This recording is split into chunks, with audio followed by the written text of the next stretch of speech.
출애굽기 18장 오늘 이제 순서대로 오늘 18장 할 차인데 요약하면 모세를 찾아온 장인 이드로 이렇게 요약할 수 있을 것입니다. 그래서 18장 1절 위에 보시면 이드로가 모세를 방문하다. 그러니까 장인이 이제 사위 모세를 찾아온 이야기입니다. 조금 더 확대해 보자면 모세는 장인에게 하늘의 이야기를 전해주고 장인은 모세에게 사위에게 땅의 지혜를 전해준 이야기, 이게 이제 오늘 본문의 전체 이야기입니다. 다시 한번 모세는 장인 이드로는 모세는 장인에게 하늘의 이야기를 말해주고 또 장인은 모세에게 땅의 지혜를 말해준 이야기. 자, 모세가 어떻게 하늘의 이야기를 하냐면 한번 8절 한번 보시면 모세가 여호와께서 이스라엘을 위하여 바로와 애굽 사람에게 행하신 모든 일과 길에서 그들이 당한 모든 고난과, 모든이 두 번 나오죠. 여호와께서 그들을 구원하신 일을 다 그 장인에게 말하매. 모든 일, 모든 고난, 어떤 일이 있었습니까? 10가지 재앙 이야기도 있었고 또 홍해를 마른 땅처럼 건넜던 이야기도 있었고, 우리가 이제 공부했었으니까 그 다음에 3가지 인생의 쓰디쓴 이야기, 마라의 쓴물 이야기. 물을 발견했는데 내가 기대했던 대로 먹을 수 없는 물 앞에 절망했었던 그 순간들, 또 한 달이 지나서 식량이 다 떨어져서 먹을 것이 없었을 때 내가 생각했던 것은 이게 아닌데 라고 했던 그런 사람들에게 만나와 메추라기로 먹이시고, 느비딤에서 또다시 물을 주실 때 반석 다 바위 덩어리여서 도저히 희망도 없고 어떻게 물을 얻어야 될지 생각지도 못했던 그들에게 물을 주신 하나님의 이야기. 또 지난주 말씀 같은 경우는 그 느비딤에서 전투가 벌어졌을 때 아말렉과의 싸움에서 승리했던 그런 이야기들, 이런 이야기들 장인에게 다 해준 거죠. 모든 일. 여기 보면 다라고 써 있죠. 다 그 장인에게 말하매. 여기 다는 자세하게 말했다, 상세하게 말했다, 그런 뜻입니다. 그러니까 장인에게 하나님에 관한 이야기, 하늘의 이야기, 하나님이 어떻게 우리를 도우시고 우리 가운데 함께해 주시고 우리를 어떻게 붙잡아 주셨는지 아주 자세하게 상세하게 일일이 다 이야기를 하고 있습니다. 그리고 이제 그 다음 날인데 13절 이튿날 모세가 백성을 재판하느라고 앉아있고 백성은 아침부터 저녁까지 모세 곁에서 있는지라. 보니까 자기 사위가 뭐 하나 봤더니 아침부터 저녁까지 재판하느라고 앉아있고 사람들은 또 아침부터 저녁까지 줄을 다 서 있는 거예요. 그래서 이게 도대체 뭐 하는 거냐 물어봤더니 이제 이렇게 말해요. 16절 그들이 일이 있으면 내게로 오나니. 그러니까 사람들이 문제가 있으면 찾아온다는 거예요. 모세에게 내가 그 양쪽을 재판하여 하나님의 율례와 법도를 알게 하나이다. 양쪽이 서로 억울하다고 찾아오니까 내가 듣고 나는 판결을 내리고 있는 중이다. 그랬더니 17절에 모세의 장인 이드로가 옳지 않다. 그러니까 좋은 일이 아니다. 이것은 별로 효율적이지 않다. Not good. 영어 성경에 보면 NG의 NG, no good. 이건 별로 틀렸어. 이거는 아니라고 이야기하면서 18절에 너도 힘들고 너와 함께한 이 백성도 힘들잖아. 80세 모세도 힘들고 또 그 줄을 서 있는 사람들도 얼마나 힘들겠습니까? 시험 볼 때 교장 선생님이 진짜 1반부터 10반까지 다 시험지 나눠준다고 생각해 보세요. 혼자 나눠주는 사람도 힘들고 기다리는 사람도 힘들고, 그 선생님이 와서 반장을 부르든지 아니면 앞에 있는 사람에게 나눠주고 넘겨, 이렇게 하는 게 쉬운 거죠. 그러니까 그런 이야기, 이거는 별로 안 좋고, 21절에 보시면 뭐 천부장, 백부장, 50부장, 10부장을 삼아서 그들을 22절 그들이 때를 따라 백성을 재판하게 하라. 큰 일은 네가 하고 작은 일은 그들이 스스로 재판하게 하면 되겠다. 이제 이런 이야기를, 그러니까 충고죠. 옆에서 보니까 너무 무모하니까 이렇게 하면 잘못된 것이고 좋지 않고 혼자 다 시험 문제 나눠주지 말고 시험지 1반부터 10반까지 다니면서 시험지 나눠주지 말고 선생님에게 맡기고 선생님은 또 가서 또 뭐 반장에게 맡기고 아니면 앞 사람에게 맡겨서 그렇게 시험지를 나눠줘야 시험을 보지. 혼자 그 많은 사람들 재판하느라고 저 길게 늘어서 있는 저 끝에 있는 사람은 누가 새치기 할까봐 어디 가지도 못하고 이런 거 별로 안 좋고 그냥 좀 나눠서 작은 것은 스스로 재판하고 큰 것만 네가 하면 되겠다. 이제 이런 이야기를 하게 되죠. 노인은 나이가 들어서 공경받는 게 아니라 그가 가진 세상을 살아온 지혜 때문에 이제 공경받는 거예요. 모세도 나이가 있지만 더 오래 살았던 이드로는 자신이 가진 지혜로 땅의 지혜로 이제 모세에게 이야기하는 장면이에요. 그러니까 모세는 장인을 만나서 하늘의 이야기를 해주고, 그러니까 장인이 그 이야기 듣고 야 하나님 정말 대단하신 분이다. 하나님보다 더 크신 분이 없구나. 이렇게 이제 고백하고 또 이드로는 모세에게 땅의 지혜 그렇게 혼자 하지 말고 백지장도 맞들면 낫다고. 요즘은 그렇게 안 하더라고요. 백지장도 맞들면 찢어진다고 하는데 맞들면 나아요.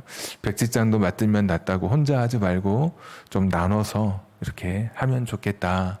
그래서 오늘 그런 이야기입니다. 하늘의 이야기 그리고 땅의 지혜를 서로 주고받은 이야기예요. 하늘 이야기 해주고 땅의 지혜에 관해서 이야기를 듣고 이게 오늘 이제 18장의 전체 이야기예요. 참 밋밋하죠. 이야기가 평범하고 굉장히 평면적인 그런 이야기예요. 그런데 오늘 말씀을 조금 더 주의 깊게 보면 오늘 18장이 있어야 할 위치가 아닌데 지금 여기 있는 것을 발견하게 돼요. 그러니까 18장은 원래 여기 있으면 안 돼요. 우리가 성경이 연대기 순으로 되어 있지 않다는 것은 여러분 이제 좀 아시는 분이 계실 거예요. 가령 욥기서 같은 경우는 지명이라든지 그 나오는 구조라든지 화폐 단위라든지 그런 것을 보면 언제 이야기냐면 아브라함 때 그 족장 시대의 그걸 배경으로 하고 있어요. 그러면 사실은 욥기서는 창세기 옆에 가야 되는 게 맞아요. 근데 우리가 이제 그렇게 안 하고 욥기는 저 뒤에 갖다 놨죠. 그러니까 이 성경 순서를 정할 때 필요에 따라서 좀 이렇게 정하고 연대순이 아니라 또 모아놓기도 하고 욥기, 시편, 잠언, 전도서 이렇게 모아놓고 또 뒤에 이렇게 그래서 뭐 이사야, 에레미야, 에스겔, 다니엘, 호세아 이거 보면 우리가 야 이게 무슨 연대인가 보다 하는데 여러분 그렇지 않아요. 어떻게 보면 되게 허망하게도 어떤 순서냐면 책 두께 순이에요. 페이지 많은 순서예요. 앞부분은. 그러니까 그런 거 보면 이게 그렇게 이 순서를 배열할 때 어떤 의미가 있기도 하지만 하여튼 필요에 따라서 순서를 이제 좀 배열을 하죠. 창세기 한 권 안에서도 마찬가지예요. 오늘 18장은 원래 이 자리가 아니에요. 한번 보시면 18장 5절 모세의 장인 이드로가 모세의 아들들과 그의 아내와 더불어 광야에 들어와 모세에게 이르니 곧 모세가 어디에 진치죠? 네, 하나님의 산에 진친 곳. 하나님의 산은 이제 신의 산이에요. 하나님의 산. 신의 산에 진치고 있을 때 이드로가 방문을 했다 그래요. 그런데 19장 1절 보세요. 이스라엘 자손이 애굽 땅을 떠난 지 3개월이 되던 날 그들이 시내 광야에 이르니라. 그들이 느비딤을 떠나 시내 광야에 이르러 그 광야에 장막을 치되 이스라엘이 거기 산 앞에 신의 산 앞에 하나님의 산 앞에 장막을 치고 3절 모세가 하나님 앞에 올라가요. 그러면 18장은 최소 19장 이후의 사건인 거예요. 19장에 가서야 신의 산에 도착하게 되고 도착하자마자 모세가 올라가서 하나님 말씀을 받고 그리고 이제 내려오는 그리고 나서 오늘 18장의 이야기가 더는 거예요. 하나님의 산에 진치고 있을 때 뒤늦게 이드로가 이 모세를 방문하게 되거든요. 또 여기 보시면 이제 이 순서가 왜 바뀌었느냐라고 말할 수 있는 게 가령 18장 같은 데 보시면 이드로가 모세 이야기를 듣고 야, 하나님 정말 대단하신 분이다. 그리고 번제물을 가져와요.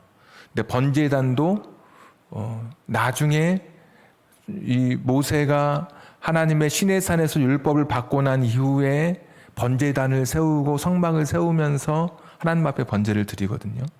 그러니까 그 이후의 이야기인 것을 짐작하게 하고 또 모세가 말할 때 사람들에게 내가 법도와 율례를 내가 알게 한다. 우리가 읽었던 부분인데 그런 부분도 그런 말씀은 시내산에서 받은 하나님의 말씀을 법도와 율례라고 칭하고 있거든요. 그러니까 그런 여러 가지 증거들이 있어요. 제가 2부 예배 때는 말씀을 다 못 드렸는데 하여튼 그런 여러 가지 뒷받침하는 증거가 있는데 그냥 오늘 날짜만 봐도 시내산에 진치고 있는 것 그런 거 하나만 봐도 최소한 이게 19장 이후에 이 사건이 오늘 18장의 사건이 있었다는 것을 알게 되는 거예요. 자, 이게 이 평범하고 밋밋하고 그냥 평면적인 이야기에 그 순서가 뒤바뀐 이거 하나가 굉장히 이 말씀에 생기를 불어넣어요. 입체적으로 이 말씀을 우리에게 보게 해요. 그러면 왜 이거를 중간에 순서대로 안 하고 왜 그랬을까? 사람이 글을 쓰다 보면 한 호흡으로 써야 할 때가 있어요. 시내산이라고 하는 곳은 어떤 곳이냐면 이스라엘 백성이 출애굽하고 왜 출애굽하게 됐는지 이유를 깨닫게 되는 의미를 알게 되는 곳이 시내산이에요. 출애굽이 왜 있어야 됐는지 그리고 너희들이 지금 가는 곳이 어떤 땅이고 그곳에 세워지는 나라 이 하나님이 세우시는 이 땅의 나라는 어떤 나라인지 너희들이 어떤 백성이 되어야 하는지 구체적으로 의미를 갖게 되고 알게 되고 하나님의 목적을 깨닫게 되는 그 시작이 시내산인 거예요. 그러니까 시내산이 사실 굉장히 중요해요. 이스라엘 백성에게. 우리가 그러니까 이 길이 시내산으로 가는 노정을 따라 온 길인데 그곳에서 하나님이 이스라엘 백성에게 왜 출애굽을 했는지 알려주시는 거예요. 그러니까 그것을 그냥 한 번에 한 호흡으로 끊지 않고 이것을 이어가려고 이 18장을 19장과 24장 사이에 넣지 않고 그냥 따로 빼낸 거예요. 그러니까 원래는 뒤에 있어야 되는데 그냥 앞으로 뺀 거는 뒤부터 19장부터 나오는 이야기를 그냥 쭉 가려고 중간에 빠지지 않고 그냥 중간에 어떤 매듭 없이 사람들에게 설명하려고 한 거지 사실 18장은 좀 뒤에 있어요. 제가 왜 장황하게 설명을 드리느냐? 오늘 하늘의 이야기를 전해주고 땅의 지혜를 들은 이 이야기가 그냥 평범하고 그냥 밋밋하고 평면적이었던 이야기가 시내산 이후의 이야기라면 이게 달라지는 거예요. 이게 시내산에서 모세가 하나님 말씀을 듣고 와서 이후에 일어난 일이라면 이건 성경을 사실 다시 해석해야 되는 거예요. 그냥 평범한 이야기가 아닌 거예요. 저에게 있어서만은. 자, 모세가 시내산에서 하나님 말씀을 듣고 내려왔어요. 그리고 사람들의 억울한 이야기, 자신들이 가지고 있는 그런 두 사람의 송사를 가지고 나올 때 모세가 아침부터 저녁까지 사람들의 이야기를 들어줘요. 원래 높은 자리에 있는 사람은 낮은 사람의 처지에 공감하기 어려워요. 돈 많은 사람은 돈 없는 사람의 슬픔과 비애를 사실 잘 느끼지 못해요. 모세가 장인이 볼 때 이건 미친 짓이라고 할 만큼 그렇게 여겨질 만큼 모세가 사람들의 이야기를 들어주고 있는 거예요. 장인이 볼 때 이거는 말도 안 돼 이렇게 이야기할 만큼 모세가 지금 사람들의 그 억울한 이야기를 지금 귀담아 듣고 있는 거예요. 그게 무엇이냐? 왜 그러느냐? 모세가 시내산에서 들었던 하나님의 말씀, 하나님이 만드시는 나라, 하나님이 기뻐하시는 삶은 무엇이냐? 모세가 깨달은 게 있는데 사람은 그 사람의 억울함이 풀어져야 한다는 거, 자기가 가진 억울함이 풀어지는 나라가 진짜 하나님의 나라다라는 것을 모세가 깨닫게 된 거예요. 십계명만 보더라도 하나님은 우리 인간의 억울함을 풀어주시는 분이셔요. 뭐 살인하지 말라, 간음하지 말라, 도둑질하지 말라, 다 내게 주시는 말씀 같지만 뭘 하지 말라 막 우리가 이렇게 이야기하면서 아주 되게 막 거추장스럽고 불편하게 느끼지만 사실은 그렇지 않아요. 다 나를 위한 말씀인 거예요. 왜? 힘으로 살아가던 시대, 우격다짐으로 살던 시대, 돈 많은 사람이 돈 없는 사람을 깔보고 멸시하던 시대, 그런 시대에 살인하지 말라, 힘 있는 사람이 힘없는 나를 얼마든지 죽일 수 있는 시대예요. 얼마나 억울해요. 내 자식이 죽어요. 누구한테 힘 있는 사람에게 억눌려서 죽었어요. 돈 있는 사람은 법무법인 변호사 동원하면 집행유예로 나오는 거예요. 그런 억울함이 있어서는 안 되는 거예요. 힘 있다고 해서 힘없는 사람 죽이는 것은 내가 용납하지 못해. 간음하지 마. 그것도 힘없는 내 아내, 힘없는 이 집안의 우리 딸들, 힘 있는 사람에게 빼앗기지 않도록 하나님께서 지금 막아주시는 거예요. 내 인생이 억울해지지 않도록 내가 모아놓은 돈, 내가 아름답게 가꾸어 놓은 것들, 다른 사람이 도적질해서 내 마음이 상하지 않도록 하나님이 지금 막아주시는 거예요. 그것을 모세가 시내산에 올라가서 하나님의 말씀의 핵심, 하나님의 말씀의 근간, 하나님의 말씀의 중심을 지금 깨뜨리고 있는 거예요. 목사님, 약간 이게 조금 너무 이게 아니지 않습니까? 라고 말할 수 있는 분이 있는데 오늘 집에 가셔서 19장부터 24장까지 읽어보세요. 눈에는 눈, 이에는 이, 이런 말씀 나와요. 다. 너 나 눈 때렸지? 나도 눈 때릴 거야. 여러분, 이게 그렇게 피해자에게 준 말씀이 아니에요. 너 내 이 때렸지? 너도 내가 상할 거야. 피해자한테 주신 말씀이 아니라 가해자에게 주신 말씀인 거예요. 너 누군가의 눈을 상하게 했지? 그러면 너도 네 눈을 내놓는 게 맞지. 이런 말씀인 거예요. 억울하지 않도록 그 사람이. 너 누군가의 일을 네가 부려뜨렸지? 너도 그 사람을 위해서 네 일을 내놔라. 그래야 저 사람이 억울하지 않을 거 아니냐. 나중에 한번 꼭 읽어보세요. 24장까지. 너 집에서 이렇게 하다가 불씨가 날아가서 남의 집 밭 태우잖아. 너 기필코 배상해줘야 돼. 이 하나님 말씀. 억울하잖아요. 불탄 사람은. 내 잘못도 아닌데. 그런 이야기가 다 기록되어 있는 거예요. 그러니까 누군가 억울하면 안 되는 거예요. 힘없다고 누군가에게 짓밟히면 안 되는 거예요. 돈 있다고 해서 돈 없는 사람 업신여기는 것도 그래서 누군가가 억울하다면 안 되는 거예요. 모세가 시내산에 올라가서 하나님 나라의 그 비밀을 깨닫게 되는 거예요. 하나님 나라, 하나님이 이 땅에 기대하시는 나라가 어떤 나라인지 모세가 알게 된 거예요. 하나님은 어떤 분이신지 그 과부의 억울한 기도를 들으시는 하나님이시라고 하셨던 것처럼 하나님은 인간의 억울함에 대해서 같이 아파하시고 같이 눈물을 흘리시는 분이신 것을 모세가 깨닫는 거예요. 그 내려와서 하나님 말씀을 받고 나서 자기 몸이 어떻게 되든지 간에 모든 사람의 억울함에 대해서 그 이야기를 들어주려고 사람들을 다 세워놓은 거예요. 이드로가 제안하죠. 이드로가 충고하죠. 그렇게 하면 안 돼. 천부장, 백부장, 50명, 10명 담당할 수 있는 사람을 세워. 그 사람들로 하여금 다른 사람의 억울함을 들어줄 수 있도록 그렇게 하는 게 좋지 않겠어? 이렇게 충고했잖아요. 그런데 그때 어떤 사람들 하라고 했냐면 21절 한번 보십시오. 너는 또 온 백성 가운데서 능력 있는 사람들 곧 하나님을 두려워하며 진실하며 불의한 이익을 미워하는 자를 살펴서 그런 사람들을 뽑아서 그런 사람들에게 재판하는 일을 맡기라 그러는 거예요. 누가 억울하지 않도록 어떤 사람을 뽑아요? 똑똑한 사람, 그런 사람 하는 게 돈 있는 사람, 그런 사람들 지도자로 세우는 게 아니라 하나님을 두려워하는 사람, 하나님의 말씀 앞에 자기 자신을 내어놓고 두려워하는 사람들, 진실한 사람들, 불의한 이익 앞에 자기 양심을 속이지 않는 그런 사람들 뽑아서 정말 하나님 말씀, 시내산에서 주셨던 그 말씀, 하나님이 주셨던 그 말씀을 마음속에 새기고 그 말씀대로 살아가는 그런 사람들,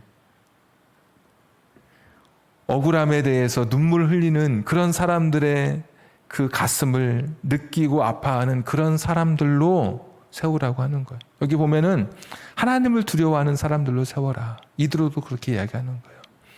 그러니까 하나님을 정말 두려워하고 다른 사람들의 마음을 느낄 수 있는 그런 사람, 진실한 사람, 돈에 의해서 재판이 굽어지지 않는 그렇게 탐욕을 내려놓은 사람, 거짓 없고 진실한 사람들, 그 사람들로 하여금 너의 일을 도와서 억울한 사람의 눈물을 닦게 해라. 이것이 오늘 이드로의 충고였던 거예요. 그냥 이드로가 야 모세 너 힘든데 그냥 좀 나눠서 반장 뽑아가지고 좀 똘똘한 애 뽑아가지고 해. 그게 아닌 거예요. 이드로도. 하나님을 두려워하는 사람.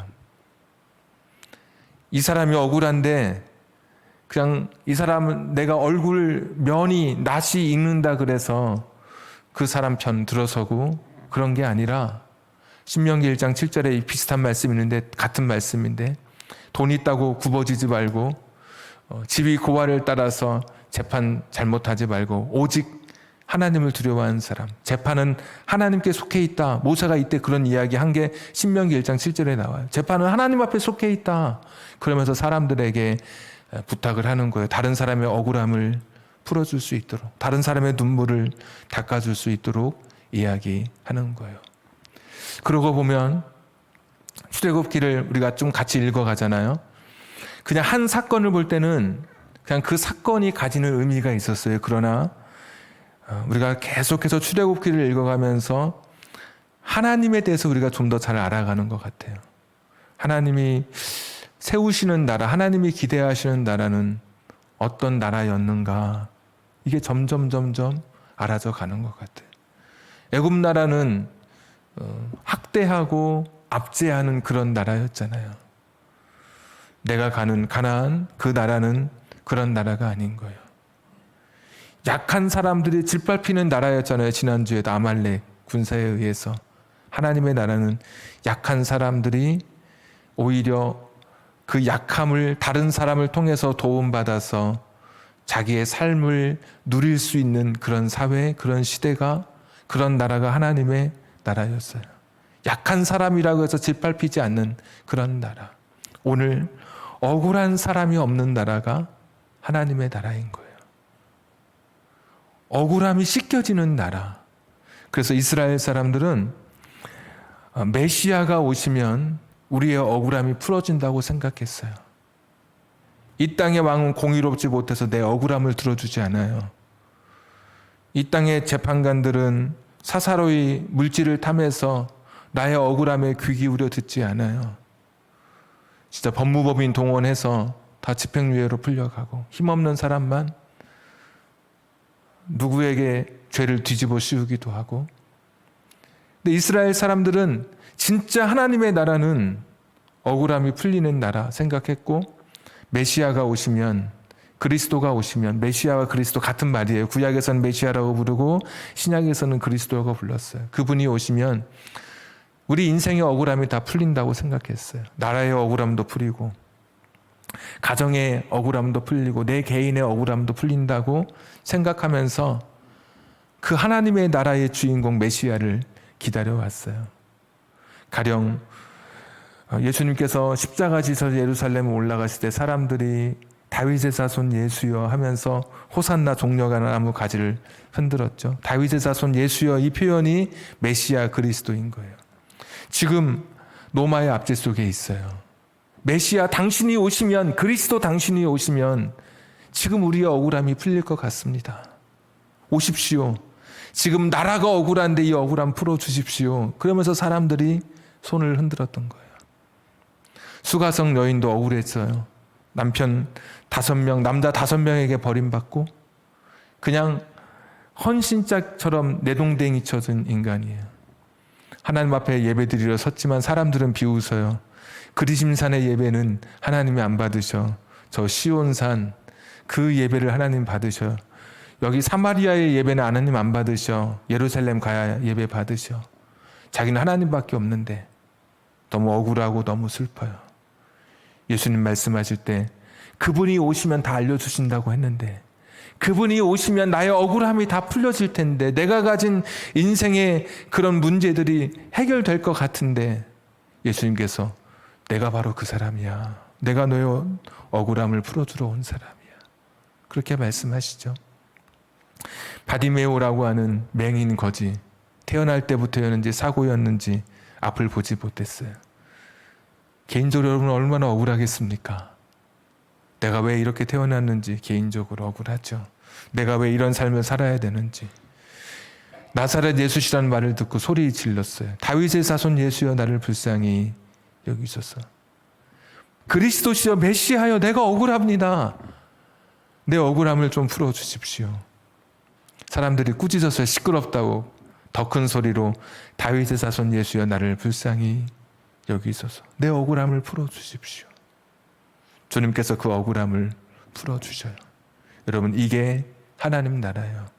하나님 나라는 억울함을 가진 사람들의 그 억울함이 풀려가는 나라, 풀어지는 나라가 하나님 나라예요. 율법의 근간, 율법의 핵심, 율법의 중심을 오늘 모세가 꿰뚫고 있는 거예요. 예수님께서 하나님 사랑, 이웃 사랑이라고 말씀하실 때 그 이웃 사랑 안에 이 억울함이 풀어지는 거 다 들어있는 거예요. 모세가 꿰뚫고 있는 거예요. 시내산 내려와서 아침부터 정말 장인이 볼 때 미친 사람처럼 사람들의 억울함을 들어주고 있는 거예요. 그게 하나님 나라니까.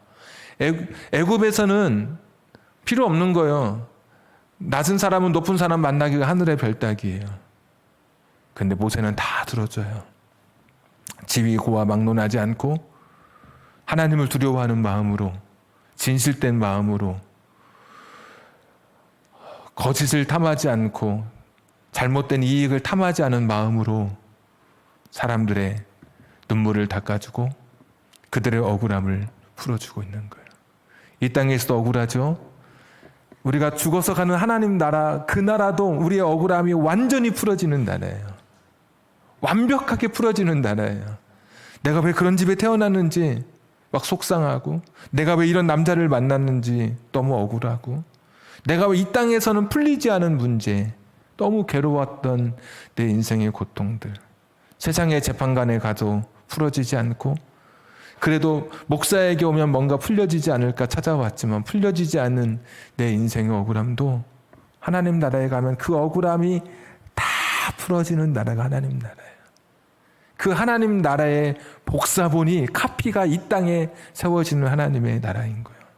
그러니까 이 땅에 정말 하나님의 나라, 하나님의 교회는 사람들의 억울함에 귀 기울여 들어줄 수 있는 그런 나라, 그런 사람들이 모여있는 교회가 바로 하나님의 나라인 거예요.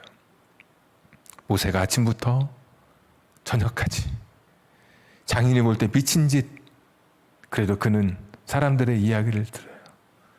이드로 역시 혼자 하지 말고 나눠서 하는데 하나님 두려워하는 사람 뽑아라. 정말 진실된 사람 뽑아라. 그리고 거짓된 이익을 탐하지 않은 사람 뽑아라. 그런 사람들이야말로 다른 사람의 눈물을 닦아줄 수 있을 거다. 억울함을 풀어주려고 모세도 이드로도 같이 하나님의 나라를 세워가고 있는 이야기가 오늘 이 이야기인 거예요. 그냥 볼 때는 그냥 하늘의 이야기하고 땅의 지혜, 그냥 서로 물물교환하듯이 주고받은 건 줄 알았어요, 저도. 근데 말씀을 읽고 또 말씀의 순서를 따라가다 보니까 이 말씀이 좀 더 입체적으로 다가오기 시작해요. 야, 하나님의 나라가 어떤 나라인지 보여지는 거예요. 인간이 그 약한 존재인데, 그 약한 존재는 세상에 짓밟히기 쉬운데 하나님은 약한 존재를 다시 북돋아 주시는, 뭐 심었는데, 고추 모종 심었는데 흙 다 빗물에 쓸려가면은 다시 덮어주는 게 북돋아 주는 거거든요. 약한 존재 북돋아 주시고, 또 억울한 사람들의 눈물을 닦아주시는 그 하나님. 우리가 봤던 출애굽의 하나님은 홍해, 바다에서도 땅에서도 창조주 하나님, 능력의 하나님, 그 크신 하나님이 작은 인간의, 연약한 인간의 그 눈물을 관심 가지시는 그런 하나님이신 거예요. 억울함이 풀려지는 나라, 억울함이 풀어지는 나라, 이 나라가 진정한 하나님의 나라인 거예요. 오늘 우리가 하나님의 나라를 살아간다는 것은 무엇이냐? 누군가의 억울함을 해결해 줄 수는 없다 할지라도 들어주는 것으로부터 오늘 우리에게서 하나님의 나라가 시작되는 거예요. 고공 크레인에 올라가죠. 왜 올라갑니까? 내 이야기를 들어주지 않으니까 억울해서 올라가는 거예요. 우리는 해결해 줄 수 없어도 그 사람의 이야기를 여러분 들어주는 거예요. 그게 그리스도인인 거예요. 그게 하나님 나라의 백성인 거예요. 36년 동안이나 한진중공업에서 해고된 근로자가 있어요. 김진숙이라고. 그분이 그런 이야기 했어요. 나는 36년간 자본과 권력 앞에 유령으로 살아왔다. 내가 억울하게 해고당했는데 내 이야기를 아무도 들어주지 않아요. 36년간 어떤 자본도 어떤 권력도 내 이야기에 귀를 기울여 주지 않는다. 그리스도인은 누구냐? 내가 해결해 줄 능력은 없어요. 우리가. 그렇지만 그들의 억울함을 들어주는 사람인 거예요. 누가 억울하다고 하면 같이 있어주는 사람인 거예요. 누가 비를 맞고 걸어가면 우산 씌워주는 사람이 그리스도인이에요. 폭우가 쏟아져요. 우산으로 다 그 몸을 덮어줄 수 없으면 우산을 버리고 같이 비를 맞으며 어깨동무하며 걸어가는 사람이 이게 하나님 나라의 그리스도인인 거예요. 오늘 그런 삶을 모세가 보여준 거예요. 재판하면서 억울한 사람이 있으면 안 되지. 내가 받은 그것이 하나님의 말씀이 그것인데 꼭 여러분 궁금하시면 정말 24장까지 한번 한달음에 한번 읽어보십시오. 야, 사람 억울하면 안 되지. 뭐 네 부모를 공경하라. 아, 왜 나한테 자꾸 부모 공경하라 그래. 내 자식 건사하기도 힘든데. 여러분 그런 생각 들 때 있죠. 내 부모가 되면 이 말씀이 얼마나 고맙습니까? 약한 부모는 힘이 없어요. 자식에게 말해도 이게 안 들어가요, 말이. 어렸을 때는 자식에게 말하면 하늘인 줄 알고 따라요. 그런데 부모가 나이 들면 자식이 무시도 하고 그래요. 자기가 더 힘세고 더 많이 안다고.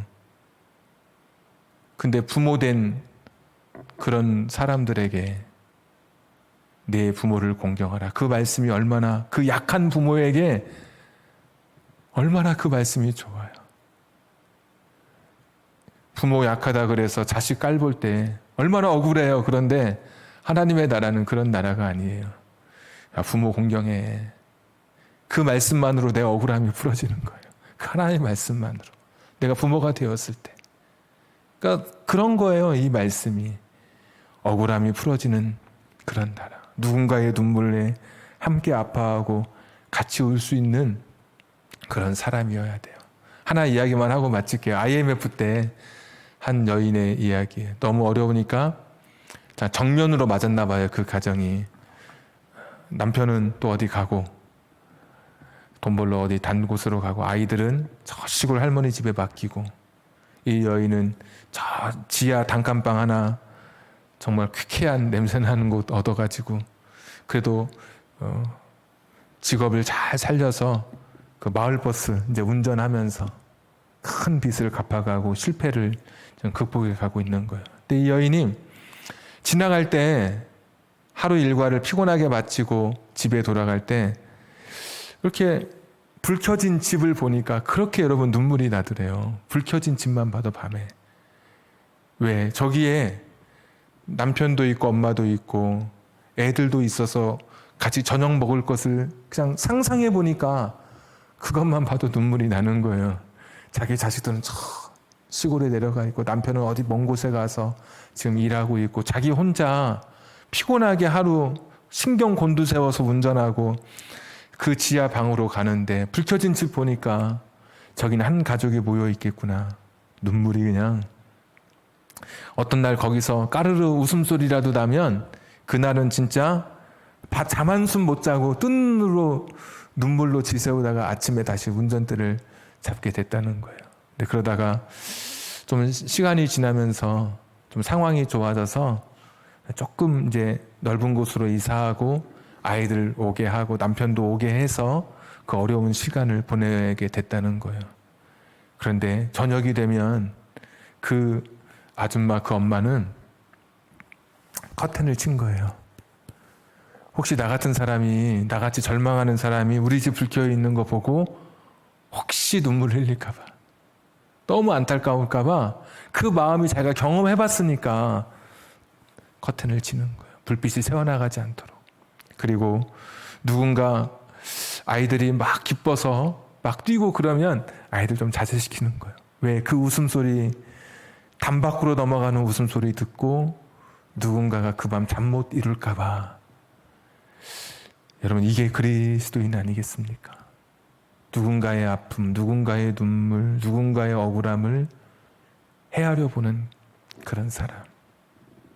함께 울고 함께 나의 마음을 열고 그 사람의 아픔을 받아들일 수 있는 사람, 이게 그리스도인인 것이죠. 이게 하나님 나라의 사람인 것이죠. 하나님 나라는 모세처럼 자기가 피곤해도 아침부터 저녁까지 사람들의 억울함을 풀어주려고 자기 몸 돌보지 않고 사람들의 이야기를 들어주는 사람들로부터 하나님의 나라는 시작되는 거예요.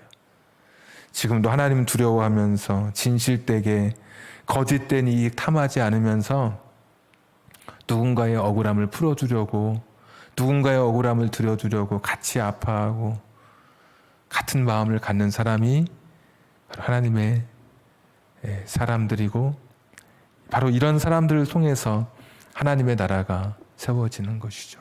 여러분, 그게 교회입니다. 그게 코로나 어떤 정책에 맞서서 신앙을 부르짖는 것만이 교회가 아니라 누군가의 아픔을, 누군가의 눈물을, 누군가의 약함을, 누군가의 억울함을 같이 풀어주려고 아침부터 늦은 밤까지 사람들의 이야기를 들어줬던 이 이야기로부터 하나님의 나라가 시작되는 거예요. 그러니까 출애굽기의 이야기는 지금 가나안 땅에 가기까지 하나님의 나라의 형상이 만들어져 가잖아요. 제가 언제부터 창세기부터 다시 한번 쭉 설명해야 되는데, 왜 하나님의 나라를 이 땅에 만들려고 했는지 창세기부터 사실 설명이 필요하잖아요. 왜 제 죄로부터 양적, 질적 죄가 증가하고 이 땅에 하나님의 나라가 실패하고 또다시 실존하는 하나님의 나라.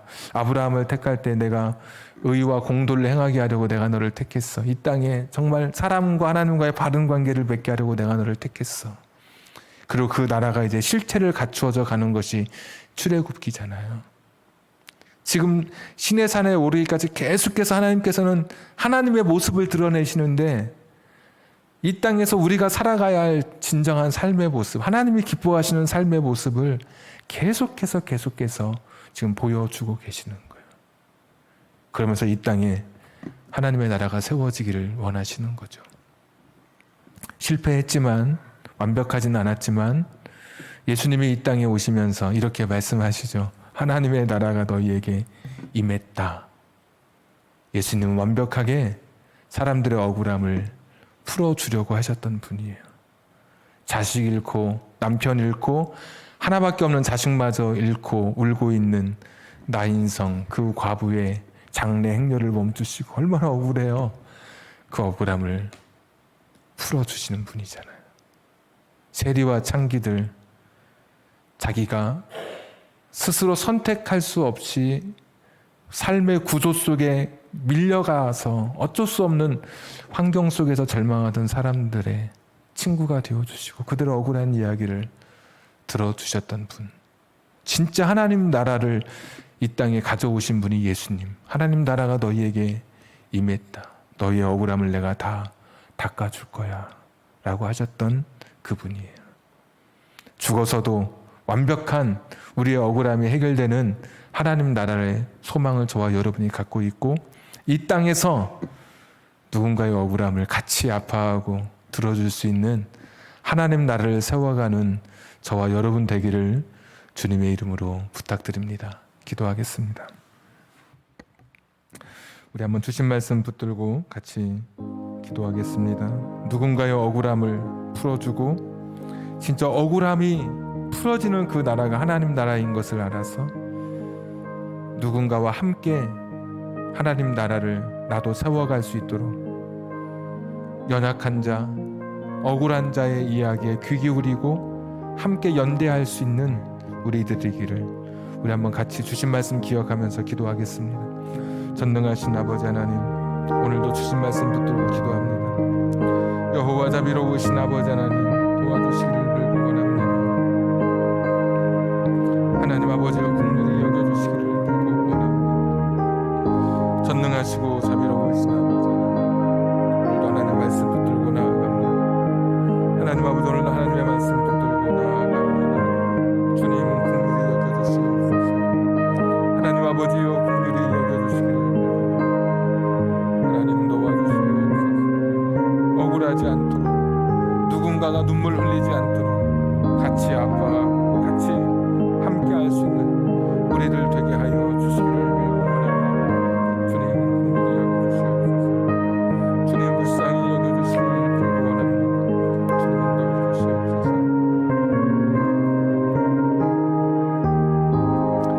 예수도 알기 원하네. 크고도 넓은 은혜와 대속해 주신 사랑을 간절히 알기 원하네. 내 평생의 소원, 내 평생의 소원, 대속해 주신 사랑을 간절히 알기 원하네. 성령이 스승되셔서 진리를 가르치시고 거룩한 뜻을 깨달아 예수를 알게 하소서. 내 평생의 소원, 내 평생의 소원, 대속해 주신 사랑을 간절히 알기 원하네. 성령의 감화 받아서 하나님 말씀 배우니 그 말씀 안전한전히 내 맘에 교훈되도다. 내 평생의 소원, 내 평생의 소원, 대속해 주신 사랑을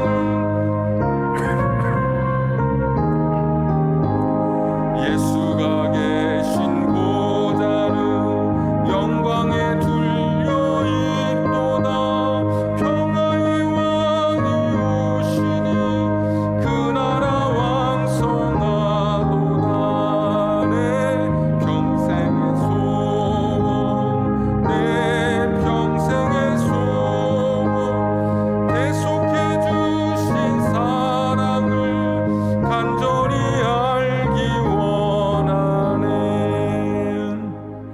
전능하신 아버지 하나님, 하나님의 나라가 어떤 나라인지 모세가 하나님의 말씀을 듣고 하나님 나라의 핵심 근간을 깨닫고 사람들의 억울함을 들어주기 위해, 억울함을 풀어주기 위해 하나님의 법도와 율례를 기준 삼아 사람들의 눈물을 닦아주려고 했던 오늘 이 말씀 속에서 다시 하나님 나라의 핵심이 무엇인지, 하나님 나라의 윤리가 무엇인지를 다시 한번 고백하게 됩니다. 인간의 잣대로 억울함을 풀어주려고 하지 않고 하나님의 율법과 계명을 따라 법도를 기준 삼아서 억울함을 풀어주려고 했었던 그 모세처럼 하나님의 말씀이 무엇인지, 하나님의 말씀의 핵심이 무엇인지, 하나님 오늘도 우리에게 원하시는 것이 무엇인지 그 말씀을 깨닫고 오늘도 우리가 하나님 나라를 세워가는 우리들로 하나님 삼아 주시기를 원하옵고 기도합니다. 누군가의 억울함을 풀어주기 위해서 함께하고 함께 그들의 이야기를 귀 기울여주고 누군가의 억울함에 같이 아파할 수 있는 우리들 되게 해 주시옵소서. 내가 억울할 때, 정말 억울할 때 내 이야기를 누군가 들어주기를 내가 그렇게 기대하듯이 누군가의 억울함에 같이 아파할 수 있는 하나님 나라를 이 땅에 세워가는 우리들 되게 해 주옵소서. 오늘도 세상 속에 억울함 속에 살아가는 우리 성도님들 있습니까? 이 땅에서 풀려가게 해 주시옵소서. 그리고 혹시 이 땅에서 풀어지지 않는다 하면 영원한 하나님 나라에서는, 완전한 하나님 나라에서는 모든 억울함이 풀릴 것을 믿습니다. 그날을 바라보며 위로를 주시고 용기를 주시기를 주님 빌고 원하옵나이다. 오늘도 예물드린 손길이 있습니다. 하나님의 시간에 하나님의 나라, 하나님의 방법으로 풍성하게 하나님께서 갚아주시고 채워주옵소서. 코로나로 인해 힘든 우리 주변 이웃들 기억하시고, 육체적으로도 고통당하는 또 이웃들 기억해 주셔서 이 코로나의 어두움이 속히 지나가게 해 주옵소서. 이제는 우리 구주 예수 그리스도의 은혜와 하나님 아버지의 극진하신 사랑하심과 성령님 감동 감화 내주 충만하심이 만나와 메추라기를 통해서는 축적하지 않는 하나님의 나라를, 아말렉 군대의 공격을 통해서는 약자가 보호받아야 할 하나님의 나라를, 그리고 오늘 이드로의 충고를 통해서는 억울한 사람의 그 억울함이 풀어지는 하나님 나라를 우리에게 깨닫게 해주시며 그 하나님 나라를 살아가기를 기대하셔서 또 우리가 그렇게 살아가도록 우리에게 힘 주셔서 오늘 이 시간에도 하나님의 나라를 세워가기를 결단하는 우리 사랑하는 성도님들 위해, 저들의 가정과 직장과 사업장과 환경과 인생의 꿈 위에 지금부터 영원까지 함께 하시기를 간절히 축원하옵나이다. 아멘.